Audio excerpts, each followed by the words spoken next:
Welcome to Behavioral Grooves. My name is Kurt Nelson.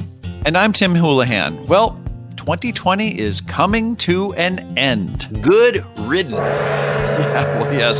2020 was a year that had a lot of challenges in it. Challenges? You bet we had some challenges. A global pandemic, 300,000 Americans killed, 1.5 million people around the world, massive unemployment, the murder of George Floyd, civil unrest and riots, and a U.S. presidential election that is still being disputed as of the day that we record this. Well, as you said, good riddance. Okay, so let's say goodbye to 2020 and hello to 2021.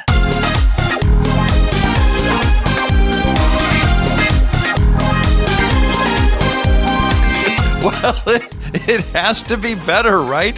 Vaccines are starting. A new president of the United States will be sworn in. And there will be one more cool thing. It starts out with the best applied behavioral science conference around, and that is Nugget North.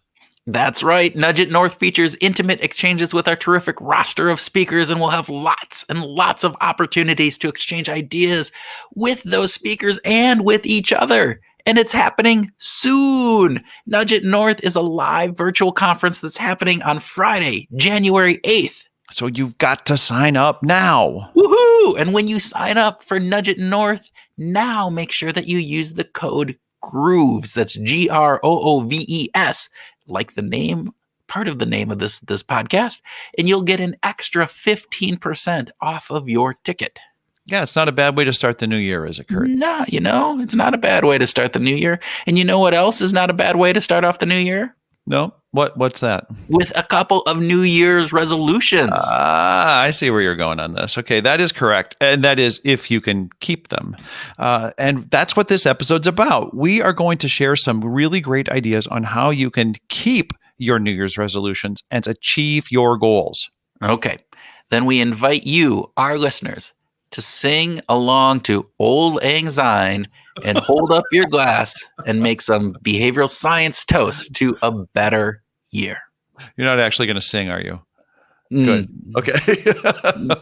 That would not be good. You, on the other hand, could sing it and people would enjoy it. Okay, well, let's get on with our tips. All right. So, Tim, what's our first behaviorally science-informed tip for keeping New Year's resolutions? Because we know that the vast majority of New Year's resolutions go unkept, right? Yeah. There's only about 8 to 12%, as most research shows, are kept after the first few weeks. So let's start by making it emotional. Make it something that you care about. Start by making those resolutions things that you really are committed to. Don't just make it rational, right? So make sure that you engage your emotional triggers, that you find larger meaning in the resolutions that you're making, right? Well, ask yourself why you're making it. Is it because you've got some kind of, outside pressure on you, or is it because you really want it? You gotta want it. I mean, Caroline Webb talked about that when we talked to her a couple of years ago, talking about, hey, we need to make sure that when we are setting our goals for ourselves, the ones that really are the ones that are going to matter, those are the ones that we keep. Those are the ones that we find the energy, that we find the resolute in order to make them happen. And that's what a resolution is. And with that, make sure that you're not just making 10 different resolutions. Make 1, 2, no more than 3. Right? Because you need to make sure that you're not putting your efforts across the board, but you're doing these really meaningful, big pieces that are going to make an impact for you. Yeah, I just want to say a lot of people talk about SMART goals, specific, measurable, achievable, relevant, and time bound. That's really good. But the thing that's missing from that is that they need to be yours. They need to be relevant. You need to love that goal. You need to just say, this is what I really want to accomplish for your reasons, not for anybody else's. Right. So the R is actually the relevant part of that, right? In a big, big, big way. It's got to be self-selected. Goals. Is that what we're saying? Yeah, that's perfect, actually. Let's move on to our second tip, Kurt. What should we make sure? What's going to make a really good second tip for people listening to this podcast right now about their New Year's resolutions? So, one thing that we know is that we often discount the future. And we discount the future through hyperbolic discounting, a variety of different aspects of intertemporal choice, different pieces. And so the more that you can bring the future into the present. So we set a goal of, I want to be, lose X amount of weight, or I want to have this book done and written. I want to do whatever that would be. Those are all future consequences. And so the more that we can bring that future self into our today self, right? So that it's, I'm not losing weight, I'm being a healthy, active person. And that future healthy, active person isn't somebody in the future. That's me today. Mm-hmm. That could be, it's not me getting down to 175 pounds. It is me being an active, healthy person is the goal that I want to set for myself. And there might be an outcome of that being getting down to 175 pounds, but I can be that healthy, active person today. And so bringing that future self into the present as much as possible. That reframing can also help you offset the what the hell effect that Stuart King talked about. Yes. Because as soon as you say, well, I missed a day, or I'm not doing so great against my goal, so what the hell? I'm just going to give it up. And if your frame is focused just on this very extrinsic measure and this idea of I have to be at 175 pounds, well, if as soon as you see that you're not on that, it's like, forget it, I'm out. And framing yourself as I'm a healthy person, I live an active lifestyle, that will help offset that what the hell effect in a big way. Yeah. What one little just tactical hint that you can do to kind of help bring this in, because sometimes this can be hard, right? How do you, because we're not wired to be that future self person, right? Right. So you can write a letter to your future self saying, here are the things that I am doing today that will help you out. So it goes back to Max Bazerman, right? Maybe a little bit better, right? What are you doing today to help out your tomorrow self? And if you can do that and personify that, then that makes that something that is really valuable for you.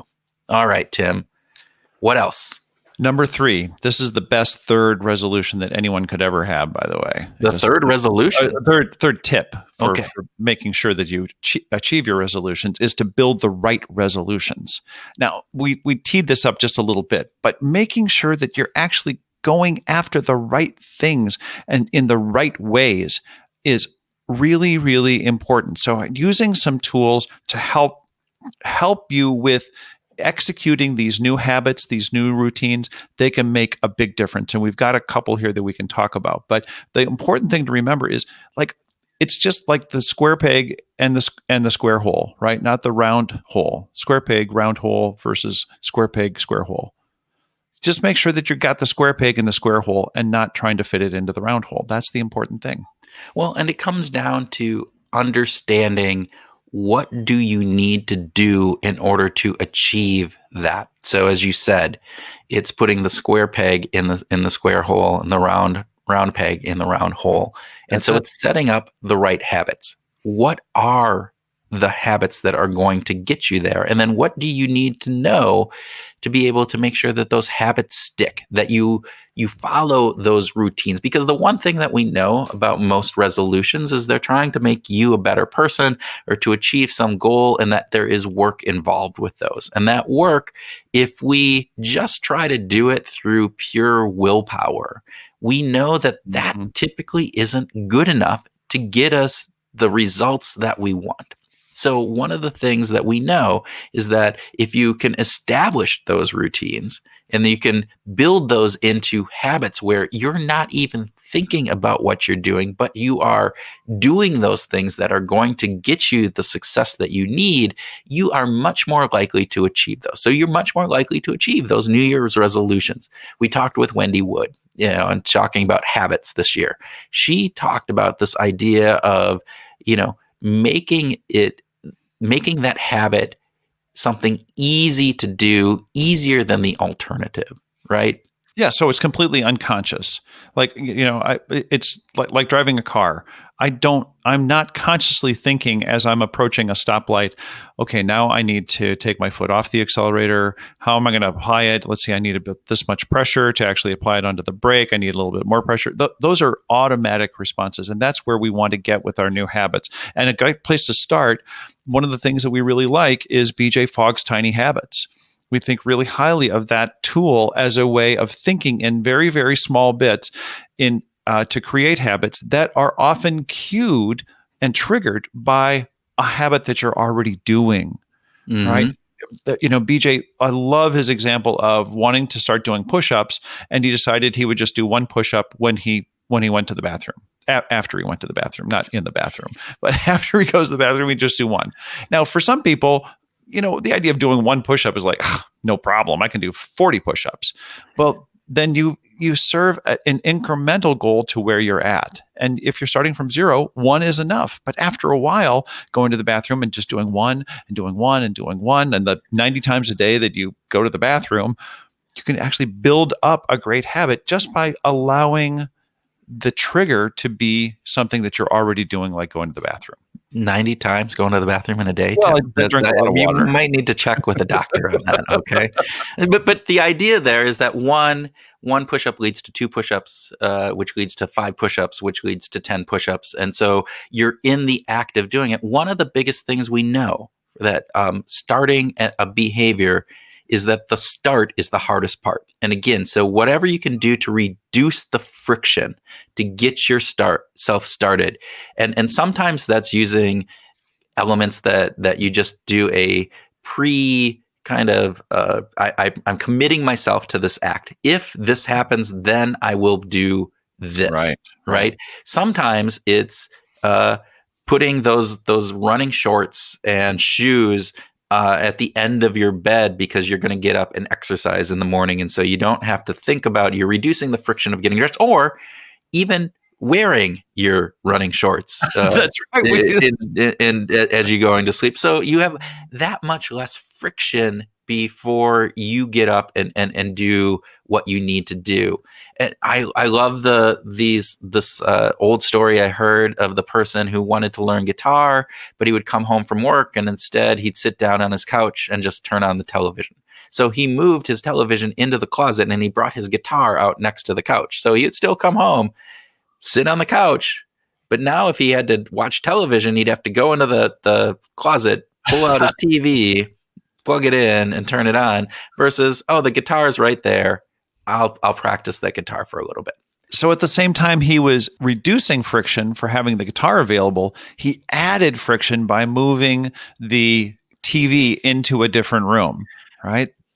So those habits that you want to get rid of, if your New Year's resolution is to stop something, think about what are the ways that you can add friction to that activity to make it harder for you to do, even if they're just small little things. I've talked about, putting Oreos down in the basement as opposed to putting them in the cupboard where I go and look at them every day. I've stopped doing that, which, as you can tell, I put more weight on, but that's, one of the things that you can do in order to just make it so that it's a little bit harder. And if it's a little bit harder, we tend to do it less. And if you can make it so that you find out what are those things that are going to be the cues to get you to do something, and just make that the behavior associated with that, add in some friction, as Roger Dooley would say, that would be great.